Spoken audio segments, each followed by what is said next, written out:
Hey, so Scott, tell me, what was it that attracted you to nakedwines.com? I love the model, the ability to make wines from specific areas, location, site Napa Valley or Rush River Valley or foothills, wherever, but have a direct-to-market presence without having to do the legwork. And the hardest thing for most winemaker friends of mine is sales.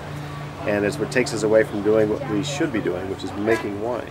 So for me, it was a very obvious and logical decision. I don't have tons of time, and I can put the time I do have into making wine. Tell us a little bit about yourself, like what's your background as a winemaker? Well, I fell in love with wine in high school, and I know it was a good time to fall in love with wine, but I did. And luckily my mother knew about the fermentation science major at UC Davis. So I went to UC Davis right out of high school into the fermentation science major. I never looked back. I mean, it took me to Europe multiple times. I worked in Italy, Chianti Classico for 3 years.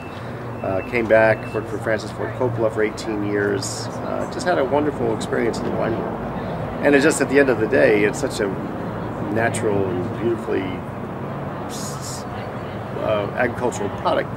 And here we are making wine in one of the most beautiful places on earth. So it's hard not to want to do this. It's not easy. I think it's the biggest misconception is that it's a easy business. It's a very, very difficult business. But greatness and luxury and the great wines that are out there, they're not accidental wines. The wines have to be purchased with really great fruit. You've got to start vineyard all the way up, processing, winemaking, barrel selection, everything leads to a luxury wine. And the beauty of Naked Wines is that they take a lot of the stuff that keeps you up at night, sales, and remove that from the equation so that all I have to do is focus on quality. That to me is by far the single most interesting attribute of this.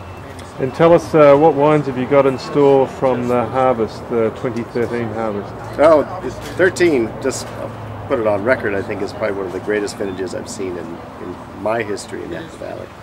And in particular, what we're seeing is that we look at the colors, and the colors in the grapes this year are absolutely phenomenal. So color is a building block, color is the basic of old wine quality on red wines.